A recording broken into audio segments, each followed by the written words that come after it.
Right, welcome to Dead Rising video number 7. What I'm going to do is just going to go out into the park now, continuing from video 6. As you can see, been live for 3 days and 8 hours. And what I'm going to do is I'm just going to find the convicts in the truck, basically just to show you why they're really not worth fighting unless you know how to hurt them properly, basically. If you can kill them easy, then by all means do so. It might make your life a little bit easier when you're running across the park. But to be quite honest, it's not going to make much difference. And if you're not that experienced at killing them, or you're pretty new to the game, where you find killing them quite hard, just avoid them at all costs. Because to be quite honest, it's not worth it. And the reason why is I'll show you in a second. So basically, what I'm doing is I'm just trying to look for the convicts. Now I'm playing this on a 21-inch TV. They're still quite hard to spot, even with the resolution that I've got on this. It's not exactly amazing, but it does. So what I'm going to do is, just to save myself from getting unexpectedly run over, I'm just going to jump up onto this roof. Not only that, it gives you a little bit more of a vantage point from the view basically that you get. So as you can see, having a little bit of trouble getting up on this roof. This is one thing I think I'll never ever perfect on this game. So I'm looking around for the convicts, and they're actually just to my left, just past my head. You can see some sparks in the background. That's basically where the convicts keep crashing into the wall and surrounding objects. So what I'm going to do is I'm just going to fire some Mega Buster shots down all the way there, and this gives you a good idea of how far the Mega Buster can actually travel as well. It looks like they're still moving, so I'm going to fire a couple more just to make sure that I've actually hit someone.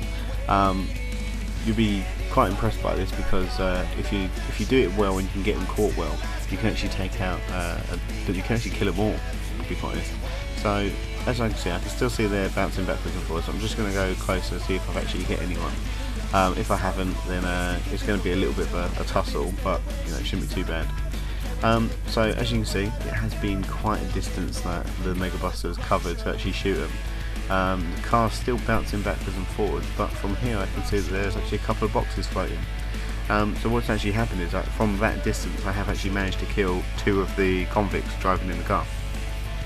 Unfortunately, the driver is still up and about, so he's going to try and run me over. Try and avoid zombies as usual, and the worst part is trying to avoid this Jeep. So you can't get him from the driver's side. The annoying thing with this Jeep is that you can only actually hit the driver from the driver's side. So it's just a case of trying to get him stuck onto a wall and get round to his side to give him any damage at all, basically. So a bit of a close call there.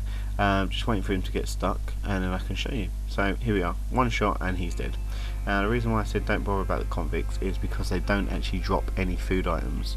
So you could lose 3, 4, 5 blocks even fighting them, to then think, wicked, it's going to be all good, I'm going to get loads of food. Open the boxes and be disappointed by the fact that all they drop is weapons. So like I said, don't bother fighting them unless you have to, but we should still have enough food, if you've been following the guide so far, to last us more than enough time. So I'm just going to head towards North Plaza at the moment. I'm just going to see if there's anybody in Chris Lip's hardware store. I don't think there is. I don't think I actually meet anyone in Chris Lip's hardware store until later on, when Stephen, as I may have mentioned before, actually reappears there once you've killed him in the food court. So we're just going to have a look around, just make sure that nobody's just running around having a fight with zombies, and then we're just going to enter Chris Lip's. Now with Chris Lip's, when you enter, as I'm sure I've said before, literally all you need to do is stand there for a couple of seconds and just see if anybody comes running towards you, or anybody looks out of the ordinary, isn't hobbling around like a zombie. If you can't see anyone, just get out of it. It's not worth standing around risking being attacked from behind by zombies and so forth. So 3 days and 8 hours still. We're coming up to our 9th hour. Just gonna basically have a look around and see if I can find any survivors, any psychos. In the meantime, also as well, trying to avoid the zombies, because any damage I'm taking from them is going to severely limit the amount of time I can survive on just the food rations that I'm collecting. Through the game as well, what I'm doing is collecting the juices that the psychopaths are dropping. Now the psychopaths themselves, like I said, some of them drop them, some of them don't. What I'm going to do is, just to give you some idea of how much food you actually get and how easily you can survive in this game, I'm not actually using any of the juices that I've picked up. I won't use these, in fact, even for the 7-day survival. So there is pretty much more than enough food. By all means, you know, if you do get desperate or you take a couple of hits, then use juice. But if you've got the books on you, bear in mind that the juice does give you, you know, more than your full health back basically. So if you're going to use the juice, make sure you're pretty much dead before you actually have to use it.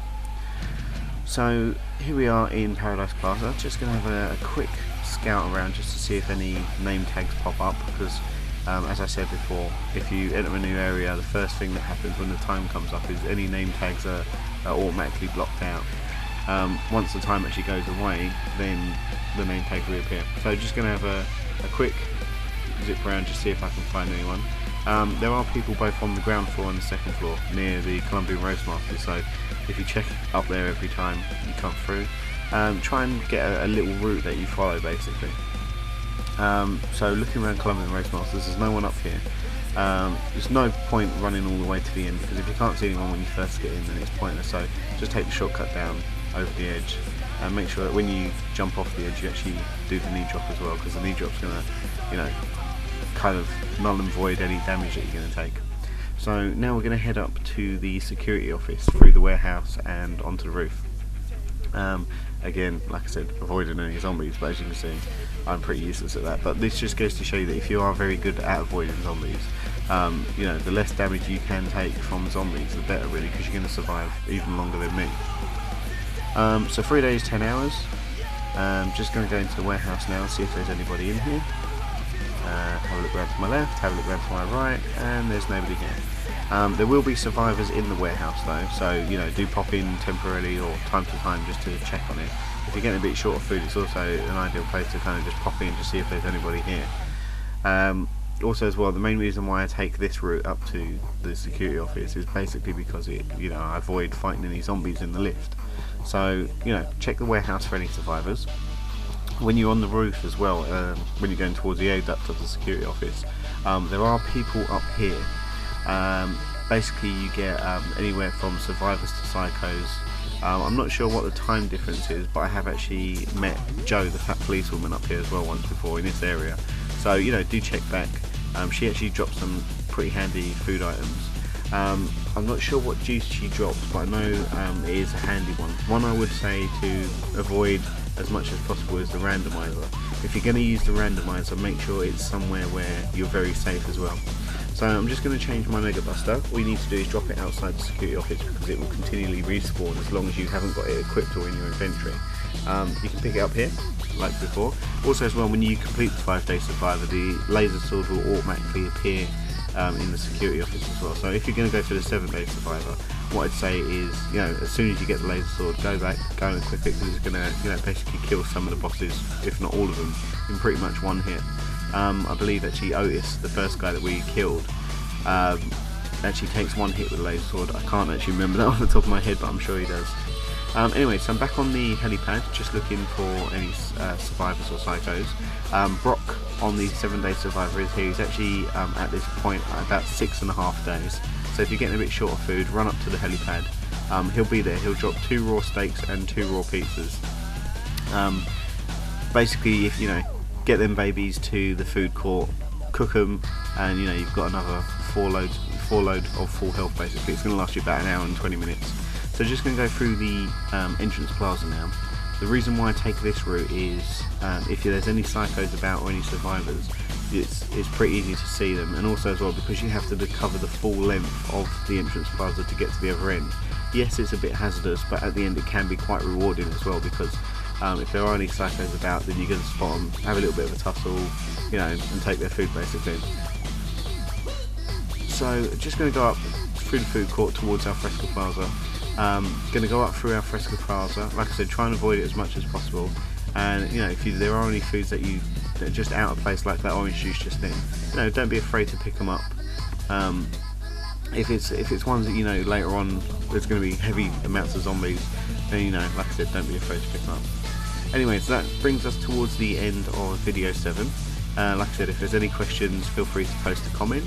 Apart from that though, I'm going to head towards Alfresco Plaza and the video will continue from number 8. So enjoy the rest of the video.